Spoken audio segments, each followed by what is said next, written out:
Туугандар, адам жаш өткөн сайын мисалы белгилүү.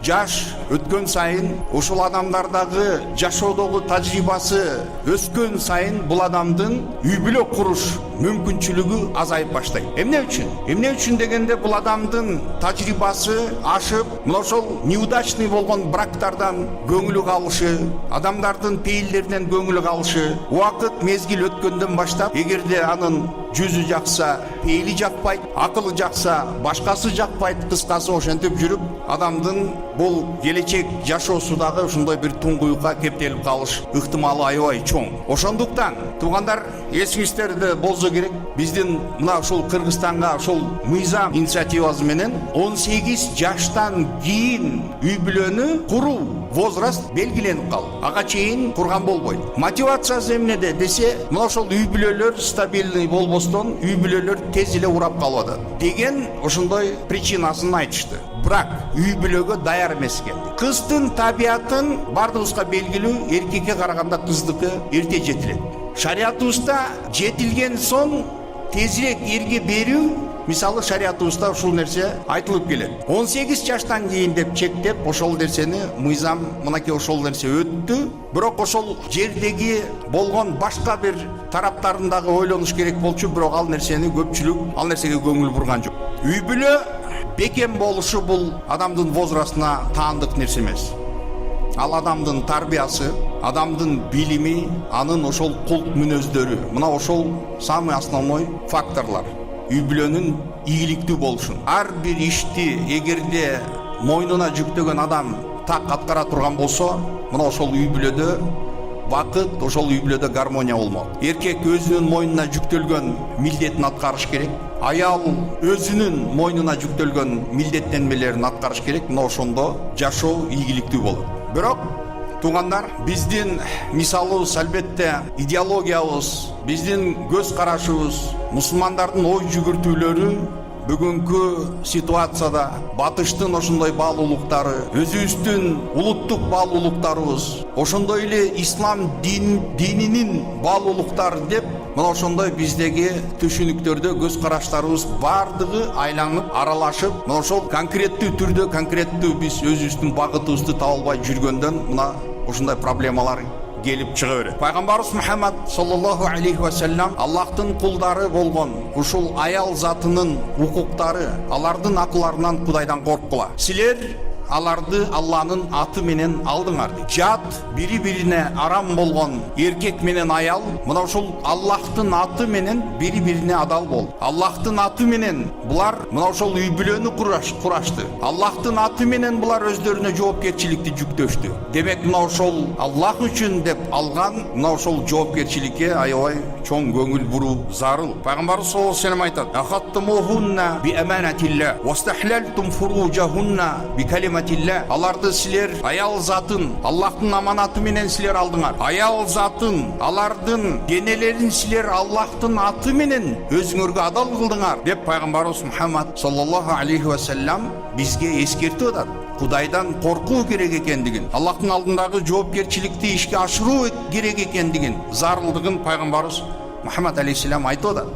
Бирок болор иш бол. Ажырашуу шариятыбызда эме? Айтайлы. Ажырашуу арамбы? Ажырашуу арам эмес. Бирок бул нерсе адам үчүн, эркек жана аял үчүн бул привычка, бир адатка айланып калбаш керек. Чындыгында ушул моралдык совместный жашоо мүмкүн болбой калган кезде, мына ошол үй бүлөнү сактап отуруп, ошол үй бүлөнү кармап калуу максатында эгерде ушунчалык деңгээлде чоң, ушундай бир жогорку деңгээлде несовместимость болуп кала турган болсо, ошолор үчүн туугандар кээ бир ситуациялар болот. Үй бүлөнүн эр менен аялдын ажырашуусу жөн эле мустахаб эмес, важип болгон абалга дагы келип калат. Эмне үчүн дегенде ал жерде укуктар каралбайт. Мына ошол совместный жашоодон эркек менен аялдын ортосундагы болгон мына ошол трагедиялардан улам балдардын психологиясы бузулуп атат. Ушундай бир ситуацияларга мен өзүм лично күбө болгон нерсем, Аравандан бир күнү бир үй бүлө келишип атат. Аялын сабап бир тууган, аялы чердакта жашайт экен. Качып, күйөөсүнөн качып чердакта түнөйт экен. ошону аялдын туугандары келип, аялдын туугандары ушул мечитке келишип, ситуацияны дагы сыймыктанып атат. Биздин үй бүлөдө биздин туугандарда ажырашуу деген болгон эмес, биз ажырашкан эмеспиз. Тиги адамдык бир сапатын жоготуптур. Айбандык, жырткычтык сапатын жасап көрсөтүп, душман кылбаган нерсени жасап аткан эр менен жашайсың деп анын туугандары дагы зордоп атат. Эми баягы маниакальный ушундай бир көз карашы бар, табияты бар ошол эркек үчүн туугандар аял заты тарабынан, жакындарынан аны коргоо, анын тарабын талашуу деген адамдар жок. Наоборот, бул ошол эркектин прессинг астына дагы тыгып салып берүү, тиги зөкүргө дагы стимул берип атат. Аны дагы каттуураак, андан дагы зулум жасаган. Мактанып атат. Мен айттым, болбойт, бул жашоо болбойт. Десе жок, бизде дейт андай болгон эмес. Бул традицияны биз бузбашыбыз керек дейт. Аллах субхана ва таала мынакей аялдар сүрөсүндө: "Ва ин хифтум шиқаqa байнихима фаб'атhu хакаман мин ахли ва хакаман мин ахлиха и юрида ислахан юваффиқиллаху байнахума." Туугандар, мына ушул аял менен эркектин ортосундагы ушул үй бүлөдөгү проблемалар бардык чараларын көрүшүп атат. Макул, эр менен аял жаш. Өздөрүнүн проблемасын булар чече албай атат. В чем проблема? Эмнеде ушундай көйгөйлөр жаралып атат? Ошондуктан эркектин үй бүлөсүнөн, аялдын үй бүлөсүнөн мына ошондой данышман аксакалдарды ортого аралаштырып, анан ошол проблеманы чечкени аракет жасаш керек. Туугандар, муж и жена одна сатана деген бир сөз бар. Издешпей табышканда. Ошон үчүн баягы кудалар бизде ушу бир проблема бат эле ушул үй бүлөдөгү сор, үй бүлөдөгү проблеманы ушул жакындарына жеткирмей. Бул эң туура эмес көрүнүш. Эркек аялдын, аял эркектин айыбын, кемчиликтерин жашырып жашаш керек. Ошол үй бүлөдөгү проблеманы мисалы ошондой жакындарына, туугандарына жеткизбей жашаганы аракет кылыш керек өзү негизи. Бирок бизде жок. Кичинекей нерседен трагедия башталат. Кыздын тарабын алгандар чыгат бул жактан, эркектин тарабын алгандар чыгып, баягы жерде кудалар согушат. Бирине бири жагымсыз ушундай сөздөрдү сүйлөп, жүрөктөрүн оорутуп, ортодон чоң бир көйгөй, чоң проблеманы, ажырымды жаратып пайда кылып коюп, бири-бирине капа болуп, тиги кызын алып кетип, мунусу баласы тарап болуп, мунусу башка бирөөгө үйлөп коебуз десе, тигиниси мындан зорун таап коебуз. Кыскасы ошентип отуруп, кичине бир мезгил өткөндөн кийин баягы жаштар кайра сүйдүм күйдүм болуп бири-бири менен табыша келишет. Ортодо проблема бүтпөй кала берет. Ошондуктан акыркы ушул үй бүлөнү сактап калуу стадиялардын бири мына ошол аксакалдар, данышман адамдар ортого түшүп, ушул проблеманы юрида ислаха, эгерде жашайбыз деген ушундай ниети боло турган болсо, үй бүлөнүн ичиндеги проблема көйгөйлөрдү көтөрүп, ошол нерсени личит эткени ошол аксакалдар кол уруш керек. Жок, эгерде андай дагы болбой турган болсо, анда туугандар, бул үй бүлө мына ошол талак менен ажырашууга мажбур. Көпчүлүк ушул исламды жакшы түшүнбөгөн адамдар, булардын көз карашында туугандар, бул аябай бир биздеги исламдагы болгон баалуулук кээ бир динсиз инсандар үчүн бул абсурд сыяктуу сезилиши мүмкүн. Алар үчүн ушунчалык бир арзыбагандай сезилген нерсе мусулман адамдар үчүн бул аябай улуу. Ошондуктан биздеги иман, биздин Аллахка болгон ишенимибиз, акыретке болгон ишенимибиз мусулман адамды көп ошондой нерселерден токтотуп турат, зулумдан токтотот. Биздин туугандар талак маселесиндеги болгон көпчүлүк ошол динсиз адамдардын айтканы, критика кылганы, исламдын адресине болгон критикасы, буларда 3 жолу талак деп эле ушул айтып коюу менен ошо менен семья бузулуп кетти, ушу менен эркек баардык жоопкерчиликтен кутулду. Ошентип эле кутулуп кетет экен деп, мына ошондой нерсени булар жеңил көрүшөт. Бирок чындыгында андай эмес. Ат-талaqu marratan fa imsakun bi ma'rufin aw tasrihun bi ihsan. Аллах Куранда айтып атат. Мына ошол талакты жашоо мүмкүн болгон талак, доступный болгон нерсе.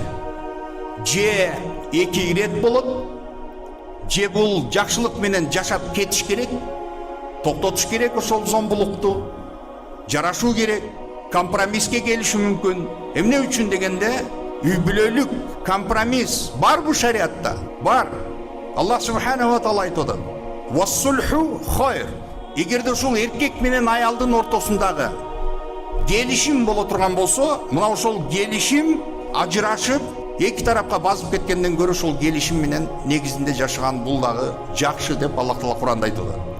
Ошондуктан ислам бул баягы остон бир талакты айтып чыгарып коюп эле ушу менен үй бүлө бүттү аяктады деген бул андай жеңил желпи алар айткандай эмес. Туугандар, ар бир талак мына ошол бракоразводный процесс исламда дагы, туугандар, талакты айткандан кийин бизде төркүнүнө төшөгүн жийип эле кетип калмай деген нерсе болбош керек өз негизи.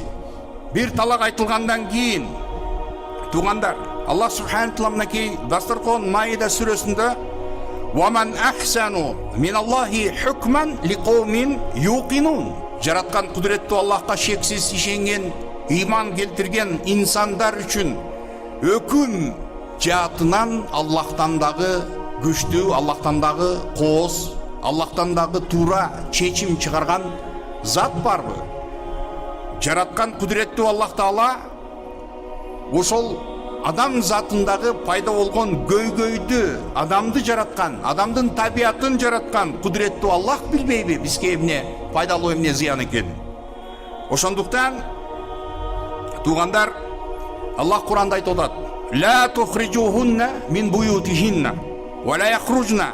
Булар ажырашкан кезде ушул түйүнүн, төшөгүн, кийимин, калтасын колуна кармап көчүгүнө бир тээп кетирүүме, бул нерсе туура эмес. Талак айтылгандан кийин ал аял ошол эркектин үйүндө жашайт, иддасы бүткөнгө чейин.